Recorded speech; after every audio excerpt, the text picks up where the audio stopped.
Welcome into another episode of Respect the Hedges, man. It is your boy, Coach I, and we're going to go ahead and get this thing started. Georgia on the logo, celebrating back-to-back Nats. Perfection wears red and black tonight. 15-0. The Dogs have done it and won a second consecutive national. Oh, man. Oh, man. Oh, man. Not again. Flicker to get the night started. Downfield looking for Godwin. Into his hands. And guess which Dogs are barking first? Uga, get after it. Sonny Michel will send the Dogs home to the championship game. And Bobo throws that thing in the end zone and... Yes! Touchdown! Touchdown in the goal line! Sigue Ringo! Corta dentro! Ringo! Touchdown! Georgia! The Georgia Bulldogs bludgeon their way to back-to-back. Glory, glory, Georgia, as the fight song says. This is our love for each other. 1 + 1 = what? 3. We are better together and we are connected. This is Robert Iron E. Singleton, a.k.a. D-Dog from The Walking Dead, or Alton from The Blind Side, and you are watching Respect the Hedges on the Fan Addict Sports Network. All right, guys, go Dogs, sick 'em. That's right, Dog Nation. Welcome back into the Respect the Hedges, man. We're going to go ahead and jump right into this thing, man, and get it started. Let's bring him on up, man. You know, the guy with the energy is gone for a couple of weeks, but he brought that energy last week. We're talking about my man, E-Rob. What's going on, E-Rob? Coach, boy, if you're looking for energy, boy, today was the first day of school, boy. I'm driving these damn kids all around Atlanta, man. I'm hey, boy. Hey, America, Dog Nation, boy. Hey, boy, feel like I got something on my back, boy. I'm trying to get it up the hill. But look, I'm gonna build as the show goes on. I'm gonna be ready for the fourth quarter. I'm gonna let you know that. You know what I'm saying? I'm gonna play all 4 quarters tonight. I'm gonna tell you this though. I had a birthday last weekend. I got a chance to hang out with the crew. We all hung out. Birthday. Appreciate that. We kicked it. Here is what I want y'all to take from this. Boy, that fan fight, boy, with some words being thrown around at the party. So I'm just saying, if I was you, tune in, make sure you see this fan fight today. That's it, man. That's it. Listen, speaking of fan fight, man, we're gonna bring in the next host, man. He is the moderator, the judge of the fan fight. We're talking about the coolest fan in the land. Talking about Cool Cal. What's going on, Cal? What it do, fellas? What it do? What it do? What it do? What it do? What it do? Get in the game. What it do? Yeah, shout out to my boy E-Rod. Happy birthday again to you, man. Salute. Appreciate it. But yeah, man, I'm just ready to get into this thing. And I have to say, man, it's a hard to follow up behind that type of energy every week. Like last week, the week you was gone, it was like easy for me, just come right on in. But you're like a superstar every time you come in. It's hard to follow up, man. So I just want to salute you, man. It's hard being in that number 2 hole. You know what I'm saying? Because your introduction is always on point. No, for real, really, it's always on point. I just want to commend you for that. Let's go. Shit. Hey, man, next up, man, listen, man, one of the challenges in the fan fight, man, and the resident tight end from Tight End University, that is my man, Jevaris Johnson. What's going on, JV? Hey, what's going on, everybody, man? Look, love the segments last show, man. Love the show. But let me let y'all know something, man. We had a great time this weekend. It's always a pleasure hanging out with the brothers. But I'm just gonna let y'all know, man. I'm finna hand shout it. It's L today. So let's get going. Bring him in. Woo. That's right, man. Next up, man, we talk about that. Hey, man, he's 1-0 in the fan fight. And he's looking to keep his undisputed title like Spence Crawford, man. Hey, man, we talking about Shawty. What's going on, Shawty? That win is under protest. What's happening? That win under protest. What it do? So what I'm gonna say is right here. You know, I enjoyed the time with the fellas as well. You know, as usual, it's always a great time. And I'm gonna say this right here. That intro, coach, was very appropriate. That you said you was gonna bring in the challenger, because I am the undefeated champion right now. So that's the point. I'm dropping gems off the muscle. That's just a point. Them facts. That ain't a gem though. Because E-Rob said it's under protest. It's under protest. Yeah. You know what I'm saying? Hey, man, without Okay, further ado, okay. You man, can make him out listen. say anything, but what he should have been.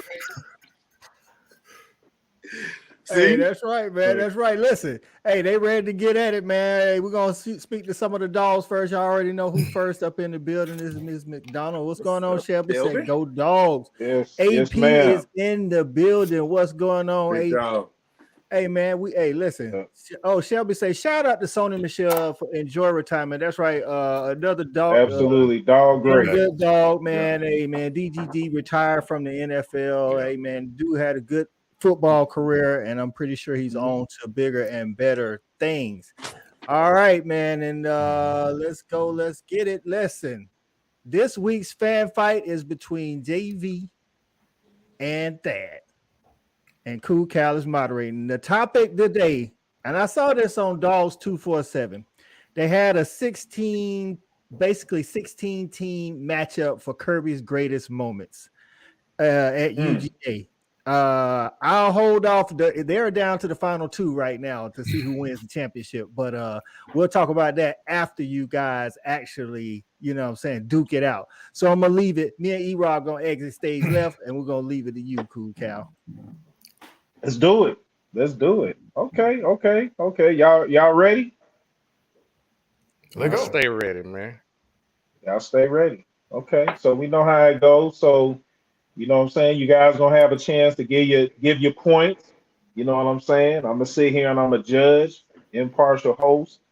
You're gonna start off. What we said the rules were, and I apologize. We said we're gonna start off in your first round. We're gonna give you 2 minutes. The 2 minutes, coach. Yep, give up to 2 minutes, and then after that, each rebuttal round is about 30 seconds. Okay, and each rebuttal round is 30 seconds. So I'm gonna go ahead and get this timer thing going. And I always like to say, I'm gonna go ahead and start it off. So since you're the undisputed champ, Charlie Parker, I'm gonna let you. Do you want to go first, or do you want to go ahead and let your man JB go first? I always defer to the weak. Damn. So you saying it's hard to defer to yourself, but do what you do. Can we also see JV go first? JV go first. Out there? What's that, B? I said, can we just get the question stated so that everybody knows what we're talking about? So the question is, that's a good point. Let me make sure to pull it back up. Coach just skated out on me. He put the point up and he just left out on me real quick. That's all good. Let me go ahead and pull it up. Give me a second. All right. Kirby Smart, he's been at Georgia since 2016. What is the greatest play in the Kirby Smart era? The greatest play in Georgia history since 2016. So we got the last 7 years that we're going to kick back on. We got national championship, SEC titles. We got all kinds of stuff. What's the greatest play in the Kirby Smart era? Go ahead, JD. You got 2 minutes. All right, man. So we had about 7 years to walk through and came up with quite a few plays. But the play that I thought was the most impactful and the most important play in the Kirby Smart era, if you guys remember, national championship number 1. We ain't won in 40 years. Playing against Alabama, our nemesis. And we're in the fourth quarter, down by 5. Why are we down by 5? Because Stetson Bennett fumbled the ball on our 8-yard line. Gave it to him on our 10-yard line. They go in and score a touchdown. Now we're down. It was pivotal that we had to score the ball. We had to score a touchdown, not just a field goal because we were already struggling to score against these guys, but we need to score a touchdown. The play that I picked was the 2nd and 18, 40-yard bomb to A.D. Mitchell. And here is exactly why I picked that play. We had the doubt already. We can't even play with it. We can't even be timid about it. We were not confident we were going to win that game being down by 5. 2nd and 18, after a sack, if we don't get a first down, we got to kick a field goal and go up against that offense again. We got to hold them.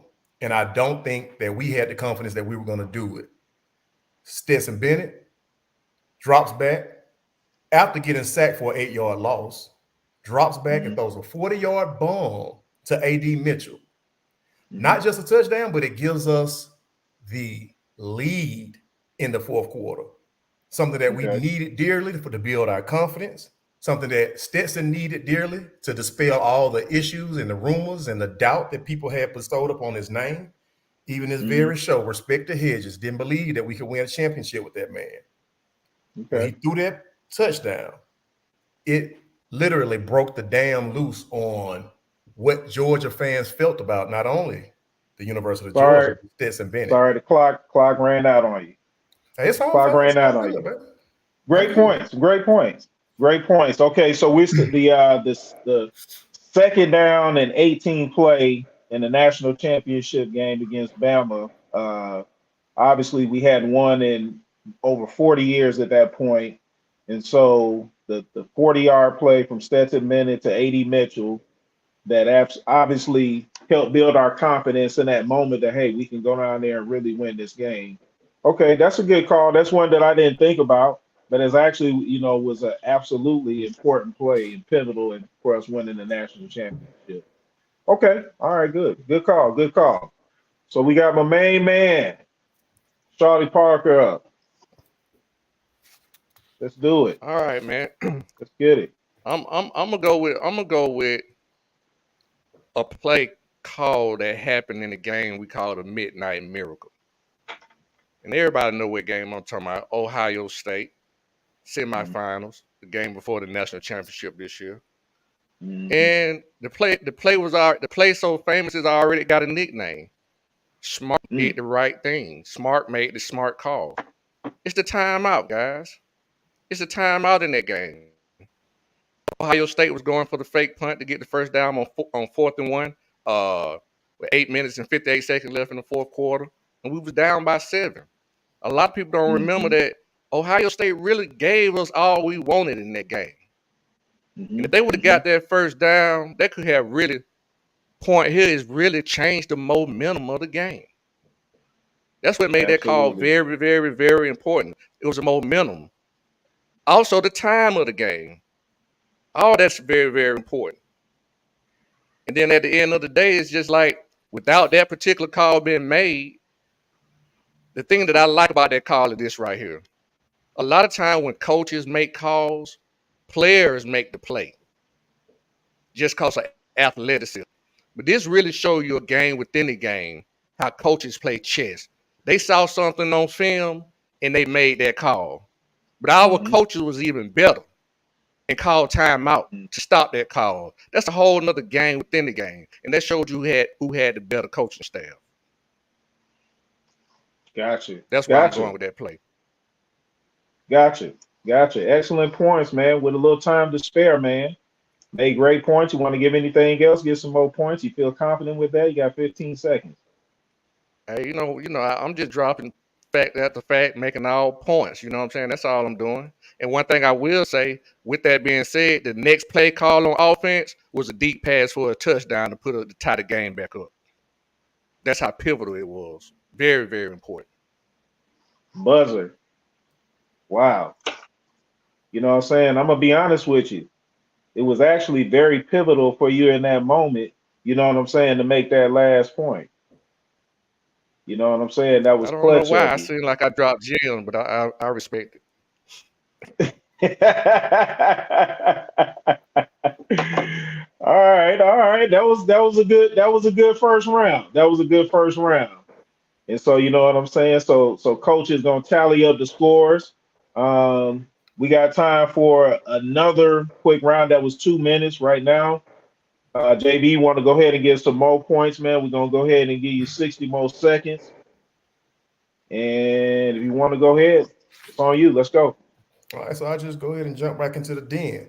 Actually, that play that Shawty had talked about was actually a play that wasn't a play, but it was a sure pivotal call.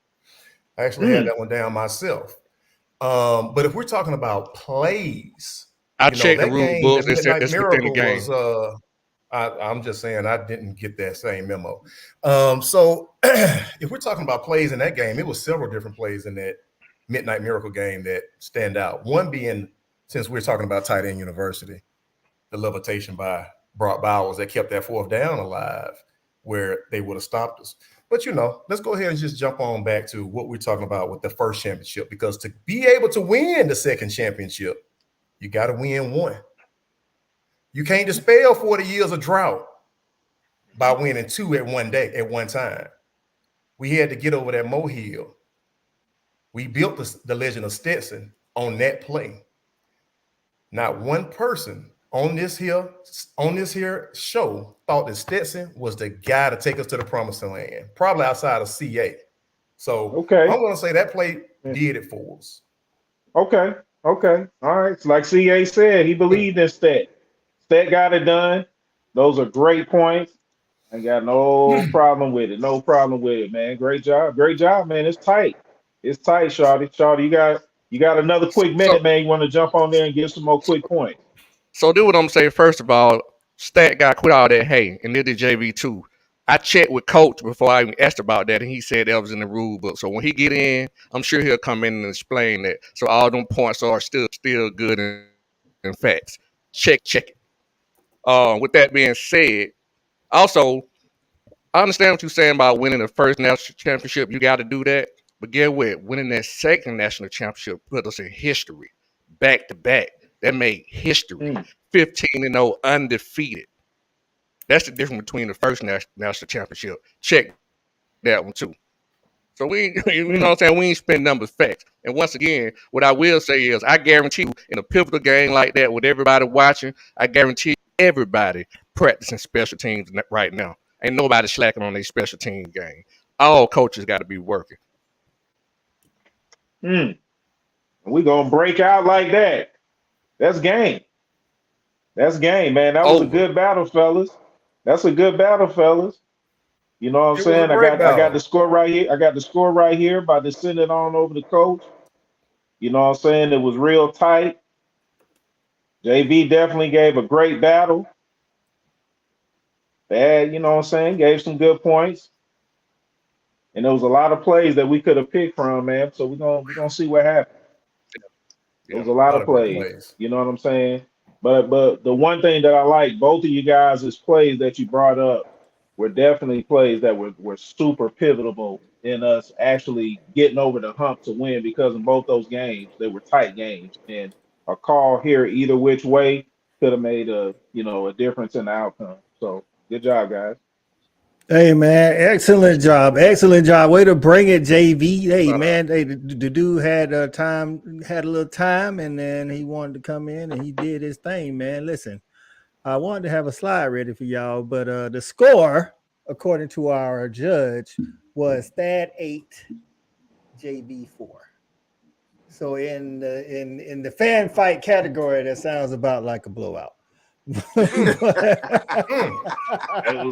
Listen, I'm gonna be honest with you. I'm gonna be honest with you. Play calls, Coach. You said play calls. That's what I want to play calls. I'm gonna be honest with you. Shawty, he actually got another point because Shelby agreed with his point, so I had to give him a point for that.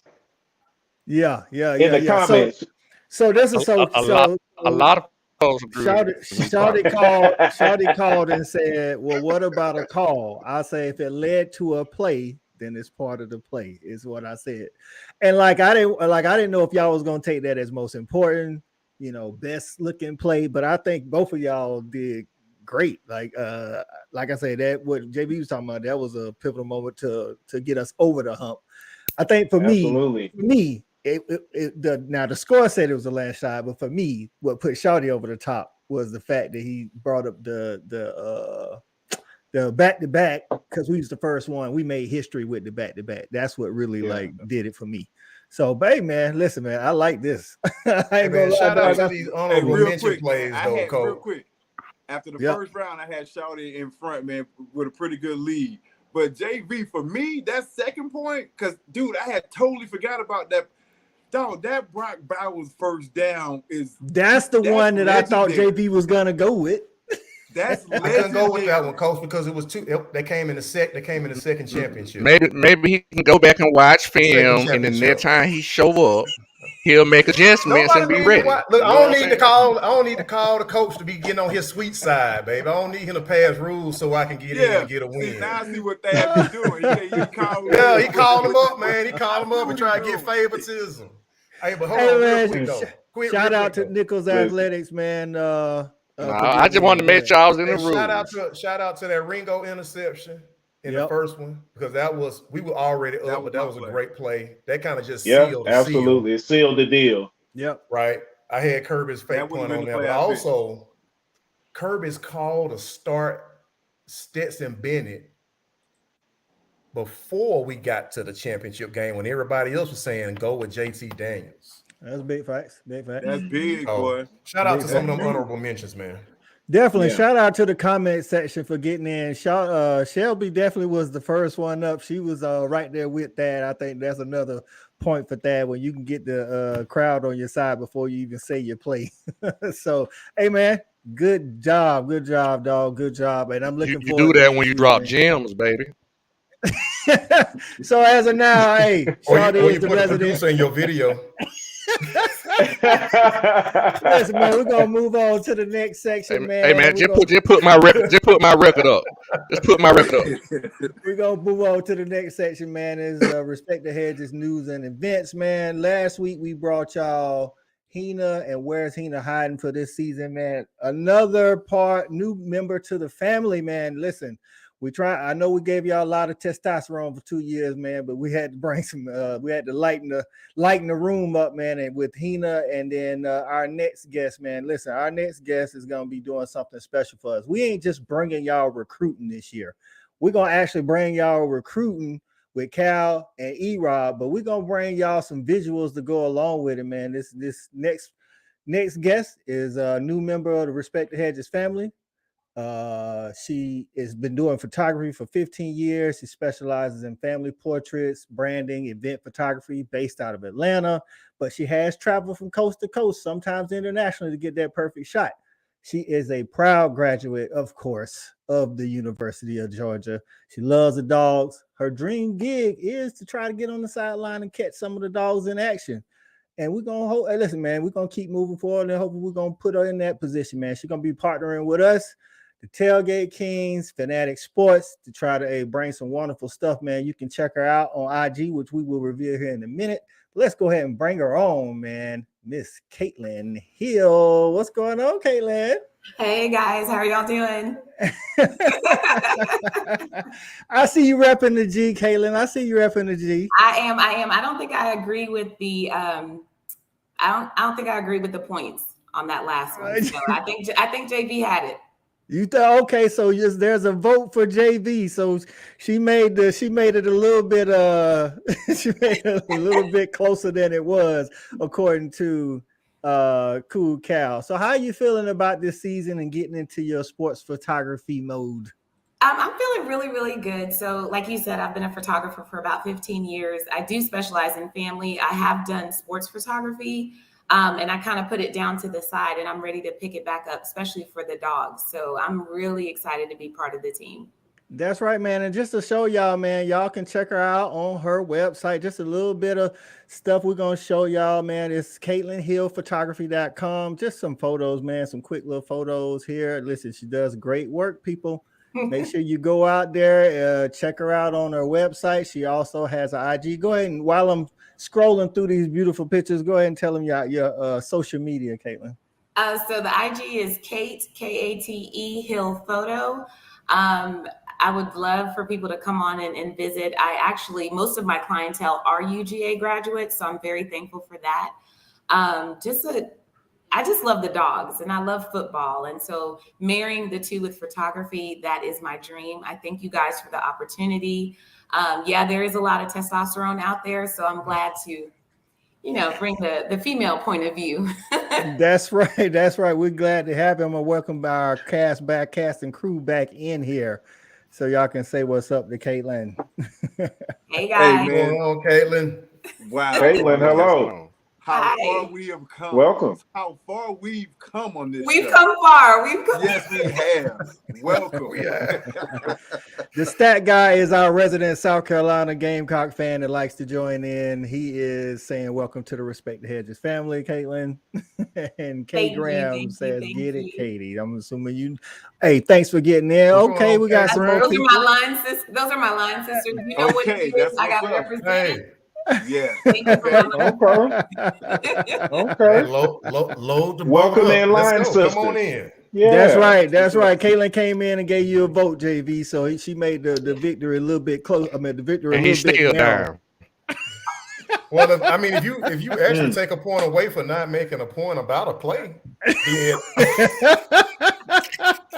However you can get there, right, JV? Hey, man, he was like Bill Belichick. He called the rule book, man. That's right. That's right. JV. All in the lifeline. The line sisters. Hey, but listen, hey, we already done scoured all the UGA commits in the state of Georgia, the high school schedule. We're gonna try to get Caitlin out to some of those games and get us some really good photos that we can feature on the show every week. So y'all be on the lookout. And then guys, get ready for your photo shoot too, because it's time for you guys to get in front of the camera and take some. You ready? You ready? Hey, I stay ready. All right, let's do it. That's right. That's right. She will be branding us, fellas. So hey, we got to get ready for our close up. You know what I'm saying? Okay. All right, let's do it. Well, all right. Well, we thank you for welcome to the family, Caitlin. You Absolutely. know what I'm saying? Thank you for having me. We're gonna have a great year, and we're looking for that 3P. So thanks on that. Go Dogs. Right. Let's do it. Hey, me too. Me too. Next week, Stan say he's looking for the 3P. Yeah, right. All right, thanks for joining us, Caitlin. You can hang out in the back if you like. We know you got a busy night, so we thank you for coming on the show and welcome to the family. Absolutely. Have a good night. Go Dogs. All right. Have a good night. Appreciate you. It. Go Dogs. Yes, sir. All right, man. Listen, man, we adding stuff. Listen, you got to stay tuned. Every Tuesday, we bringing you some heat, man. These guys starting it out with the fan fights, Cool Cal, and E-Rob, who's up next with UGA recruiting. We got a campus correspondent. We got an official photographer. Y'all don't want to miss this, man. Y'all, hey, tell a friend to tell a friend to tell 10 more friends to get out here and watch the Respect the Hedges, man. And now we're on to UGA recruiting. Cool Cal, E-Rob. I can get some of this too. Hey, we might have to get Stat Guy up in here too. Hey, man, get all out our video thing. You done had your segment, man. Get all what you doing, man. Look here. Hey, man. So we're on to recruiting. He's still hurt. Hey, look, man. Like I said, that loss was under protest. You know what I'm saying? But anyway, so on to recruit, man. We got a big commitment this week from another inside linebacker. And if you remember our segment from last week, I was kind of harping on our inside linebackers in the job today our coaches have done bringing in talent. I will say this. We lost a inside linebacker. He decommitted from Georgia. I can't remember his name right now, but he ended up going over to Auburn. And then just a few days later, we signed this guy, Christopher Jones. He's 6'3", 231 pounds, out of the Virginia area. That's a big kid. He's already that big in high school, so I can imagine he's going to be, 240, 245 when he gets done here at Georgia. So, yes, Rolando McClain.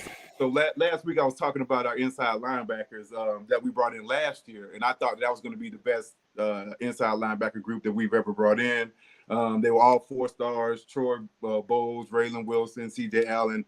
All about the same size, 6'2", 215 to 220. All can run, all very physical, all great football IQ. So I thought that was going to be the best inside linebacker group that we've ever brought in. And then what does 16 do? What does 16 do? He goes and gets the number one inside linebacker in the 2024 class who's committed, they said he's going to commit to Georgia. And then you add Christopher Jones. Like I said, this kid is 6'3", 230 already in high school. So, inside linebacker, boy, we're going to eat for a while. So I just kind of want to focus on that a little bit. And, this train going to keep going for a while. So there are other big fish that we have on the hook. And my man Kyle can let y'all know how that's going down. All right. That was a good segue. But, yeah, so real quick, it's something that I noticed with the recruiting as well, man, and I just wanted to talk about, man. I know we touched on a little bit last week, all these monsters that we bringing in on the offensive line. So when I seen all these guys coming in this year, so we got 6 guys already committed to come in this year, offensive line, all well over 300 pounds. We had 5 last year. It just tells me, man, we're gonna be just dominant in the trenches. You know what I'm saying? Like we've got a team full of monsters out there. All the guys are huge. And I love, you know what I'm saying, because that's where I believe we win, is in the trenches. So I love our recruiting philosophy. I love the guys that we're going to get. We're getting them from all across the country as well. You know, we're not just focusing in on the state. We're saying, let's go get the best kids in the entire country. So now when I looked at the recruiting, you know, we have, you know, obviously we have some guys from Georgia, but man, we got these guys, Virginia, man. We got guys coming in from Cali and Texas. You know what I'm saying? We got guys coming in from just everywhere. And so that just tells me, man, how great the program is right now. The kids from all across the country, they want to come to Athens to play football now. So, man, it's exciting. But it's a couple of big fish, man. I'm gonna just touch on one especially. I believe he's supposed to be having, I think this Saturday, he's supposed to declare where he's going. KJ Bolden out of Beaufort, Georgia. Safety, athlete. Kid's dynamite. Really dynamite when he's got the ball in his hands as well. So it's gonna be crazy seeing him and Raiola get to play with each other this year. And so we already know he's coming to Georgia. But KJ, he's predicted to go to Georgia. But it seems like Auburn's starting to creep in on some of these guys a little bit. They kind of reminded me of Ole Miss about 10 years ago, when Ole Miss was bringing all those guys in, and Kandichis and all those guys that they brought in that year. It's all about the money, you know. It's all about the money, you know. And you can come right in and play, Cal.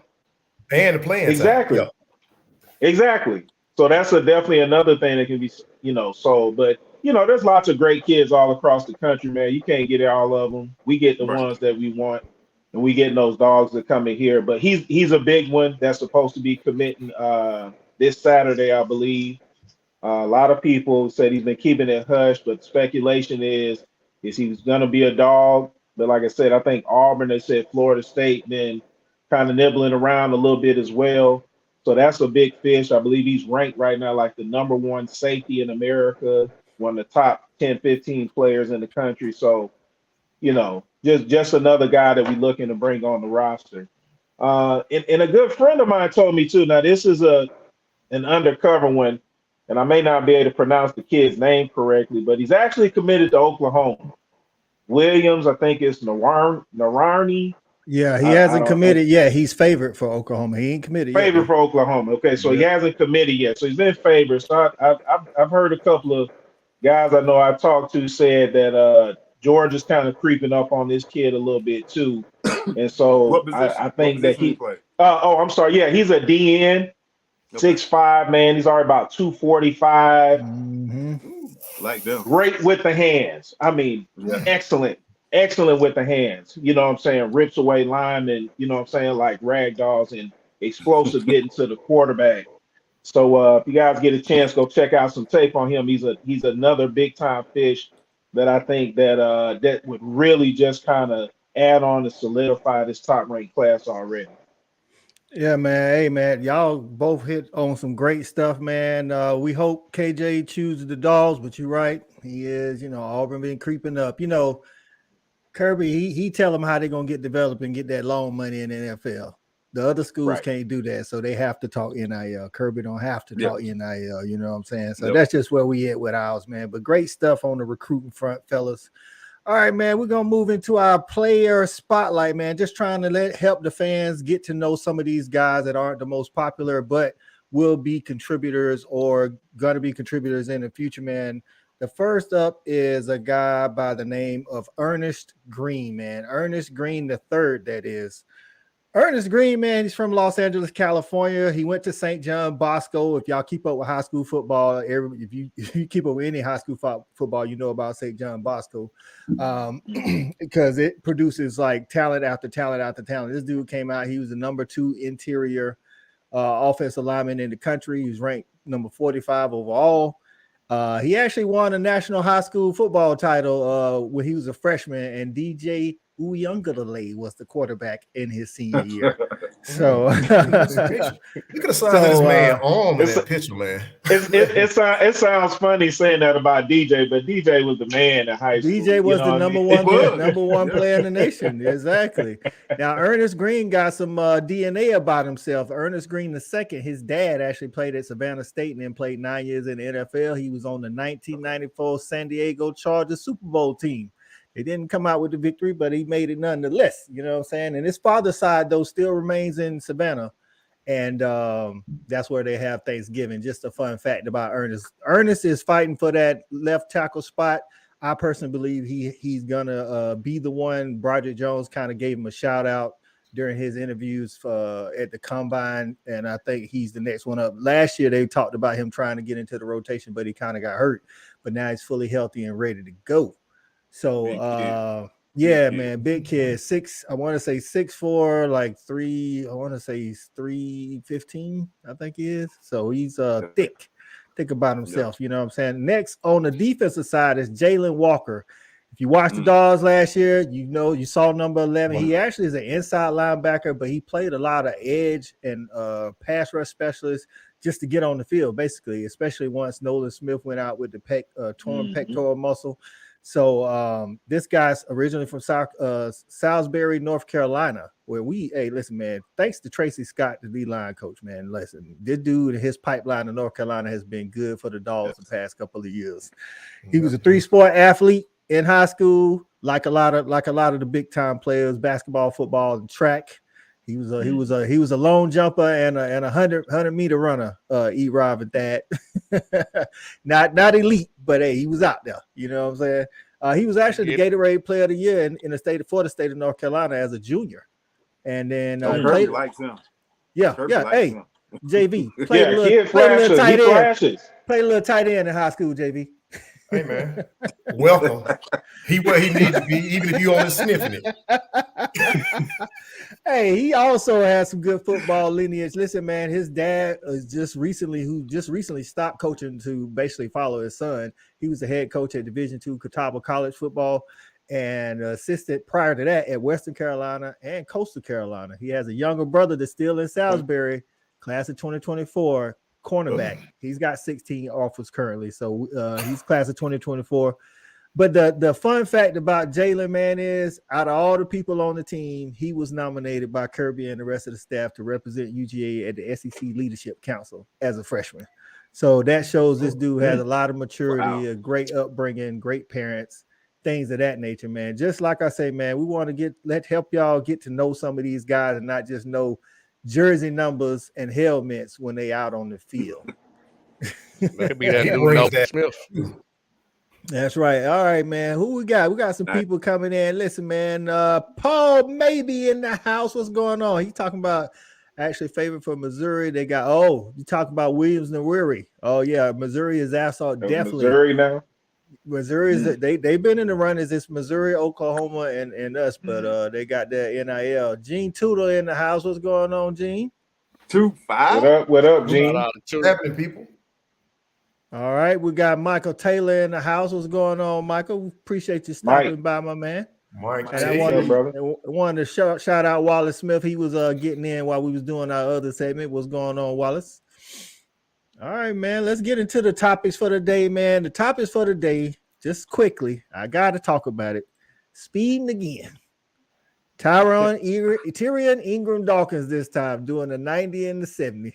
Like, bro, I get the kids. Listen, man, Dad kicked it to me when we talked about this about a month ago. He said, this NIL got these dudes out here with better cars, faster cars, but we're going to need to put a wrap on some of this speed, fellas. I don't know how we supposed to do it, but we got to put a wrap on That's my question. Like, what do you do? How do you what do you do? Listen, man. Hey, we were doing 20 miles over in Dodge Shelby Chargers that was 25 years old with dents in the back. So you know they got brand new cars. Listen, I don't know what time he got his ticket. I don't know. He actually didn't get arrested for the speeding. He actually had a outstanding warrant for a parking ticket that he got during the season.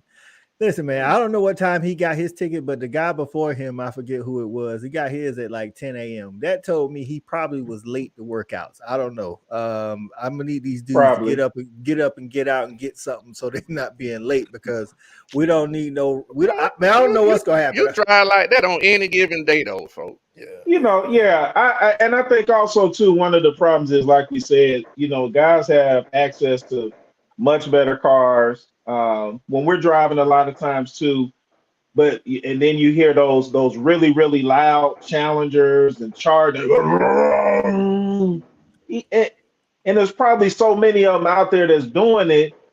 You know what I'm saying? They can't not go out there and give these kids a ticket.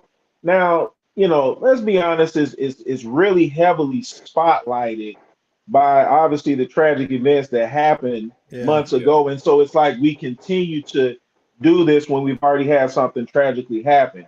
Yeah. Now, what else we can do? I know Kirby's done it all.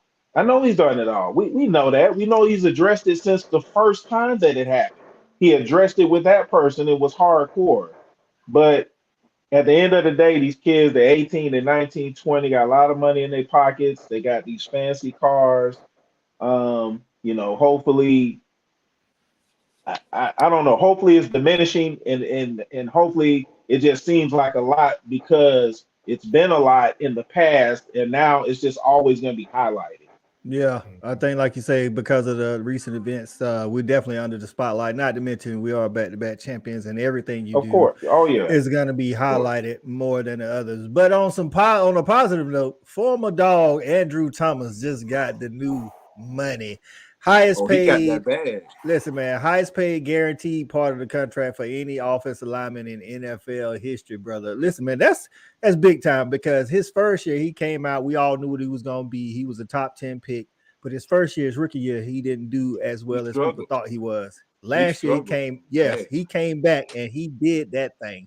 This dude got 5 years, $117.5 million, 15 million signing bonus, and 67 of that is guaranteed. Guaranteed. Put it on. No, I thought he got 67 at signing. I thought he got 67 at signing. No, he got 15. Okay. I looked it up today. He got 15 at signing, but 67 guaranteed, dog. Guaranteed for an offensive lineman, dog. That is congrats to Andrew Thomas, the former dog offensive tackle, man. Listen, man. Hey, man, offensive tackles in high school. That's right. Offensive tackles in high school. If you paying attention, listen, man, this is where you want to come. You come and get that. This is what Kirby be talking about. Get that loan money, man. Listen, NIL is great, but it ain't 67 million guaranteed. I can tell you that. Not even close. This is a great advertisement for Georgia. Great advertisement. Big time. Oh, absolutely. Absolutely. Phenomenal. Listen, and man. You know, man, I think too, like with Andrew Thomas, and speaking of him, man, he's one of the I don't know if it was Kirby's, was it his second, third year, his class when he came in? It was his second year when he came in, right? Okay, so I think so. He to me might be like the most important guy that we've got, like a guy that came right in and played really, I thought was a big builder and kind of helping changing the culture, at Georgia, as far as, a winning culture. Obviously we didn't win a national championship, but he was obviously integral part of that team that lost to Bama in the national championship game. So he was a really, a big time guy that we got that came right on in, played as a true freshman, and we never had to worry about that side of the line again. So that's right, man. That's big time, man. Yeah, kudos to him, man. This is another reason why you always need to hang out with us on Respect the Hedges. You never know who's gonna show up. Somebody that knows something about NFL contracts, man. We're talking about former running back for the New England Patriots. P-Pass, we need you to get some P-Pass. Patrick Pass. You pay that light bill? Pay that light bill? No, it's I can't see. Come on. He and the wife got him in the doghouse, man. Got him Like outside. Blair back there playing with his gorilla pad. Hey, Blair Witch out there, man. What you doing, dog? What up, What's boy? going on, Patrick? P-Pad. What up? What up? Hey, Call man. him Diddy. That's right. That's right. We in here talking about Andrew Thomas getting that new money, man. Highest paid offensive lineman with the guaranteed money in NFL history, man. Hey, hold on 1 second. Damn, for how much house you got? Hey, man. I can't hear you. You've been walking for about How 5 you gonna minutes. come on our show and tell us to hold on? You supposed to have been ready. Right. Oh, man. Yeah, I'm tripping. This Hold live. You live. I know. Like, we This just is not live. That's pre-recorded. Hold on. All right, we But holding. you know, We but holding. You know. Hey, man, other Hey, dog, let like I me say, get dogs paid, is, man. 6 to 7 million. dogs is doing good. Didn't Roquan just get a really high contract like last year or something like that? Like, man, listen, dogs is out here doing it, man. Why Mr. Pass gets it together, man. We'll come back to Andrew Thomas, but just in some other news that's not dog news, kind of like sort of, but Dan Lanning, former defensive coordinator for the Dogs, out here taking shots at Colorado. So Colorado is going to the Big 12, and they asked Dan Lanning about it at media days, and he was like, not a big reaction for me. I'm trying to remember what they actually won in the conference. Like, hey, Yeah. listen, They only went 2 winning seasons. No lies told. Hey, no, like, right. Because when they 1990, 91, whatever the year it was that they split a national championship, they was Big 12. Yeah, I'm saying they had 2 winning seasons. Yeah. But you know, people make it a big deal. I think Deion had a reaction to it. I didn't get to see his reaction. Of course, naturally. I mean, Deion talked a lot of junk. They got to see each all other. par for the course. They got to see each other. The exactly. They got to see each other. So they got to see each other. So they'll work it out. Hey man, like you say, ain't no lies told, man. They're like Colorado leaving. Hey, big ups to Colorado. It's a lot of expansion going on. They talk about Clemson and Florida State trying to roll out and go to. I'm gonna say that right here. Dan Lanning been out.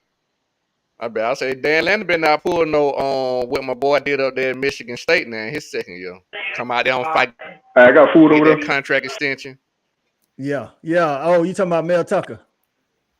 Mel Tucker coming out. Yes, sir. P-Pass, you ready, my man? Yeah, man. I had some technical difficulties over here. Still do. Yeah, put you in the basement. Still got him. Hey, y'all ain't gonna be talking about me like that now. You know how I get down. Yes, we are. Yes. She put him in the shoe closet. Man, man, what y'all boys up to, man? Shoot, it's football season. That's right. What's going on? Hey, man, nothing much. You came in, we was talking about Andrew Thomas and that new contract he got. Ooh-wee. That boy got all the Benjamins. Good Lord. He got paid $117 million. 117. They wasn't paying guys like that. They wasn't paying the offensive lineman like that that was blocking for you. No shit, boy. I had undrafted free agents and a 4th round pick that were blocked for me, which is cool. But we got it done. You know what I'm saying? Look, I don't know how much I missed of the segment, but I like to touch on a subject myself, if you don't mind, for a quick second. What's up? And we're talking about the devalue of the running backs position. You're right, because there's a lot of disgruntled NFL running backs right now. Yes. Let me tell you, and here's my thought process on that. You don't. What now? With the league has changed from the days when I played. You know what I'm saying? So you don't have that one horse that's going to go in there and take all the carries like a Corey Dillon or a LaDainian Tomlinson or Frank Gore. You don't have those guys no more. So those guys were getting paid back in the days. Now teams are going in with a 4 or 5 running back system.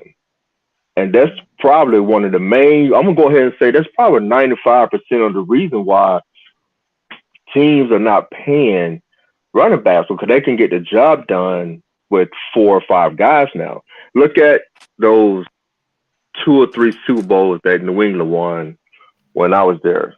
So at any given time, you will have me, Kevin Falk, Corey Dillon, or Antoine Smith, J.R. Redmond, and then we had a couple of fullbacks, Mark Edwards. So we had like 5 guys that can run the ball, pass protect on 3rd down, or whatever it needs to be, 4th and 1, whatever it is.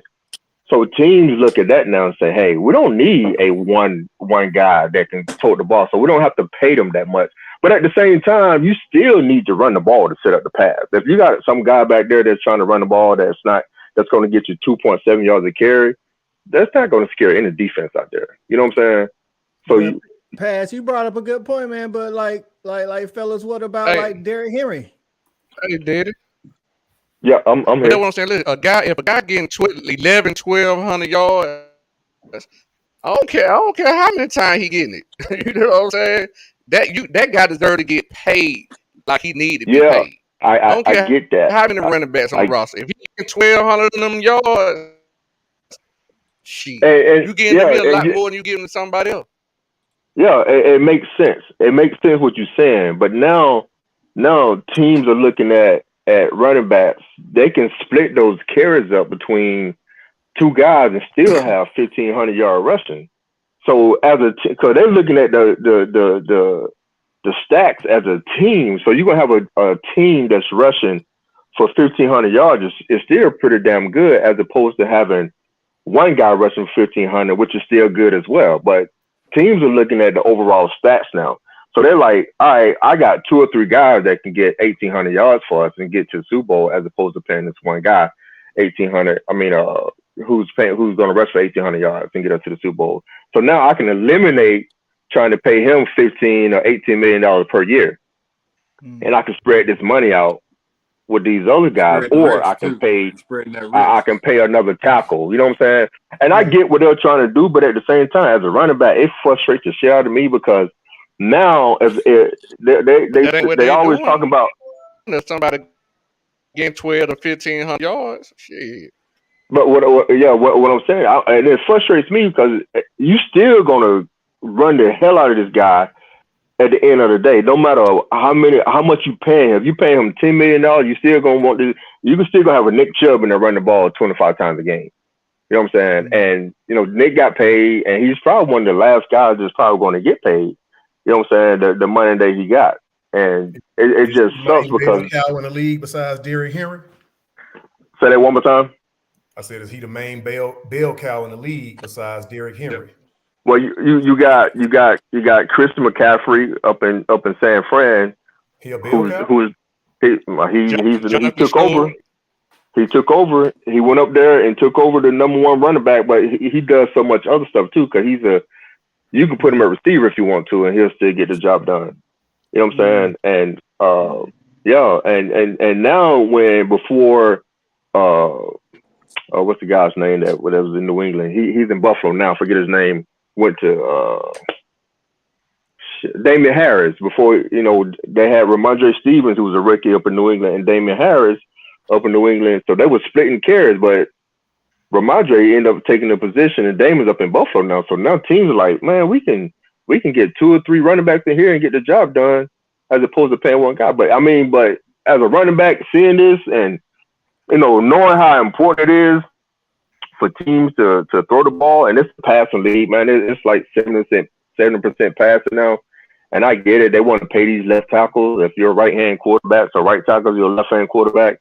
Look at the guy up in the Giants, just got their 117. They're paying these guys to protect the quarterback now. Now quarterbacks are getting 200 or 300 million, and receivers are getting 90 million. Are kids gonna be running backs? Are they? Don't a running back protect the quarterback by running the ball, blocking? Yeah, they do. But at the same time, you can throw a hybrid tight end back there to do the same thing. To say an H-back or something like that. You know what I'm saying? And that's what teams are looking at now. I can get an H-back in here that's going to cause a lot of mismatches because now you got to determine if that H-back, if you're going to label him as a running back on defense, because if you label him as a running back, then you got to throw a tight end in there. I mean, a linebacker in there. But if you label him as a running back, then you might go as a deep. You might go, a 5 or 6 defensive back front. But it causes mismatches, is what it does.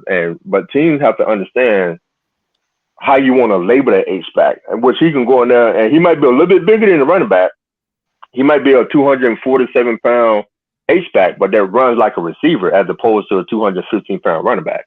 You know what I'm saying? So, I mean, it sucks. And like I say, you set up the pass by running the ball, and teams these days don't even care about the run. They're just going in there throwing that bit 35 times in the half. So they coming out there with 70 passing attempts. And I think it goes back to something Thad said, swinging it back to like the college, like with the running backs coming into college. Thad, you remember you was like, you got to go ahead and get that NIL right now because you may not be able to get that money when you get to the league. You know what I'm saying? Because of the way they devalue in the running back position in the league, you might want to go ahead and get that money. I think those special guys will still get paid. Now, it may not be as much as they used to, but the special guy will still get paid. That's why you're going to still have guys continue to rush for 12 and 1,500 yards. But I mean, honestly, it all boils down to what that running back consider a fair value, his value to the team. If a team going to offer me 10 to 12 million a year, I'm going to take it because that's 10 to 12 million more than what I had before. You know what I'm saying? And I know some of these guys, like a lot of these guys they want to be called the highest paid at their position or the highest paid in the league. So you have a receiver that's getting paid, $90 million. But it doesn't matter if it's 80 or 90 at the end of the day, it's still a lot of damn money. So I think that's the reason why your boy Saquon went up there and took his $11 million for that 1 year. It's still more than the franchise tag, and it's still $11 million guaranteed that he's going to get paid. So if that's what the going value is for a running back between that $10 and $12 million a year, I mean, think about it. You still sign a 5-year, $60 million deal, and you still have, $12 million. But the thing is, when you sign that $60 million, you want to try to get as much money guaranteed or signing bonus up front. You know what I'm saying? So you could have two guys signing for $60 million, and one guy is making $8 million off his signing bonus, and the other is making $15 million off his signing bonus. You know what I'm saying? So that's a $7 million difference between the two, and they both can get hurt. You know what I'm saying? So, question, Pat. Yep. Quick question.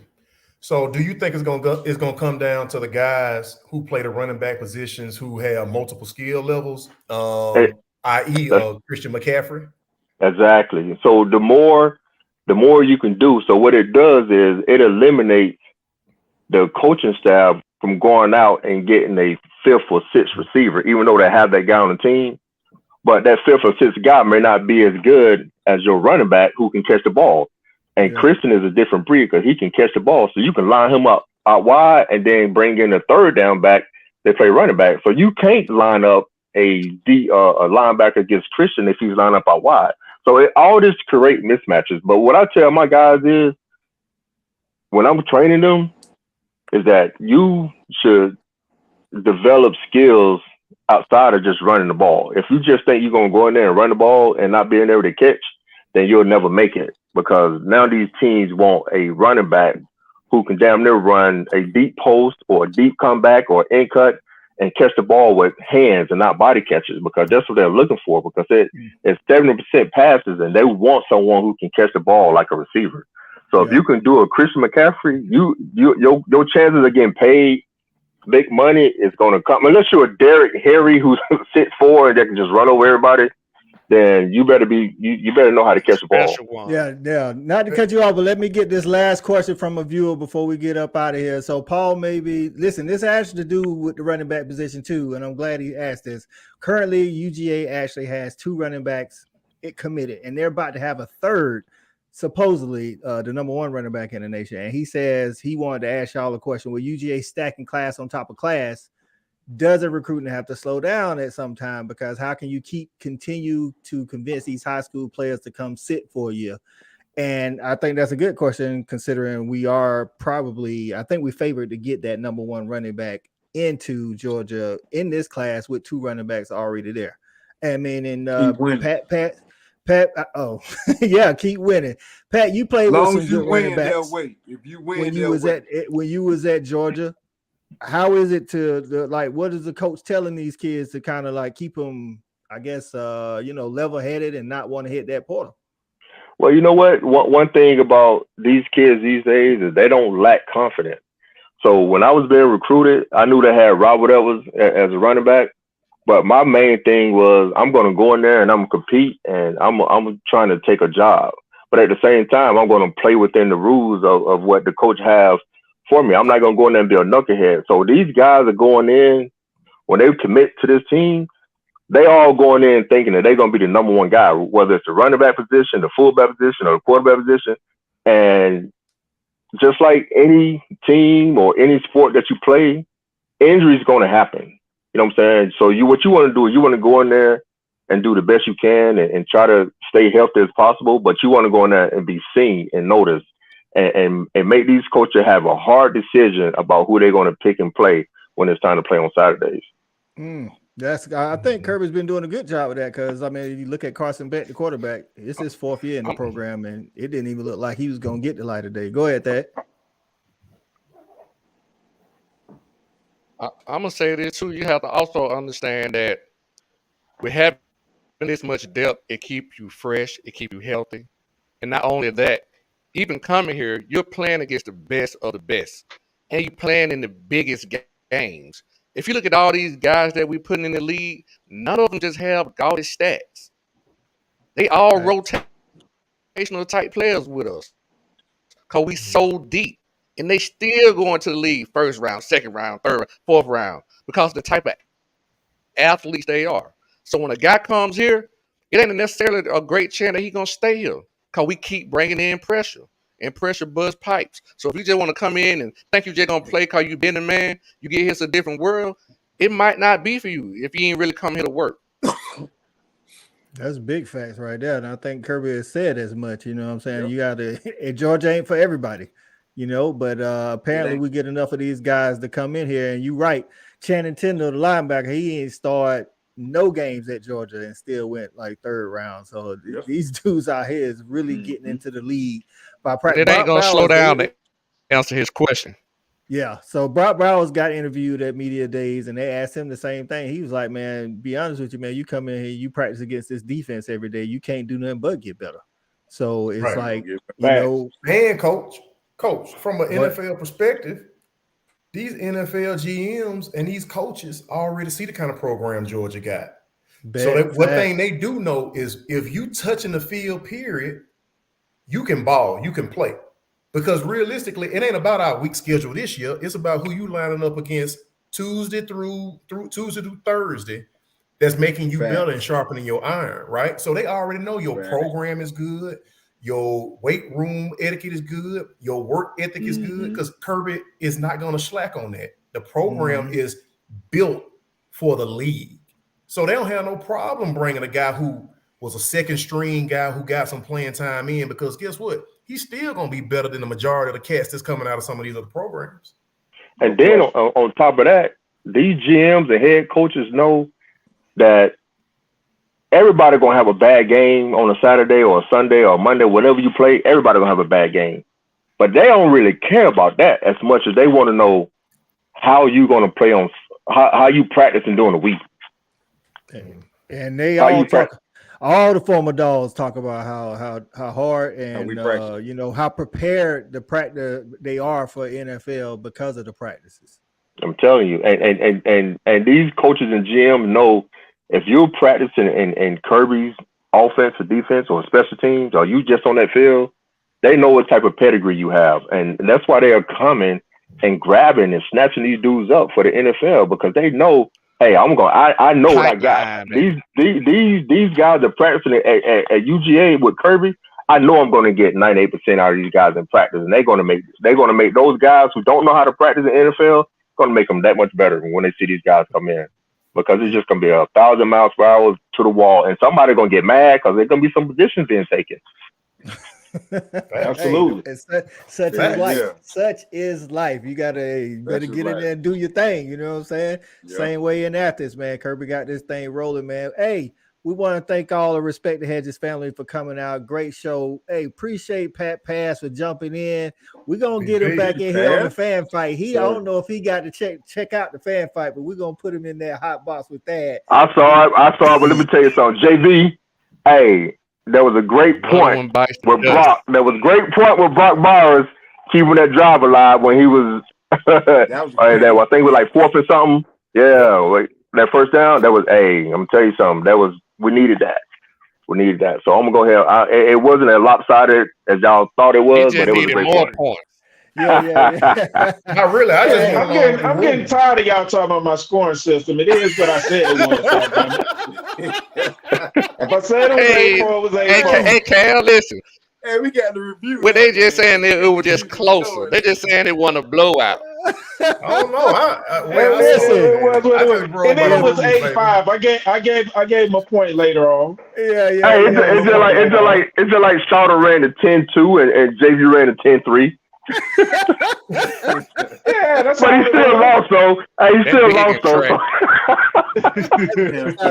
You're right. Say y'all stay tuned to Respect the Hedges. We're gonna get P-Pass back in here to go against that in that hot box, man. Appreciate everybody for showing up, for all my cast. Hey, P, make sure you call Coach I when you do. Hey, just let me know. I'll be ready. Shout out to the new members of Respect the Hedges. Actually, you're not going to be ready. Hina Patel. And for my guys, Cool Cow, Shawty, and JB, man, Respect the Hedges. Go Dogs. Go Dogs.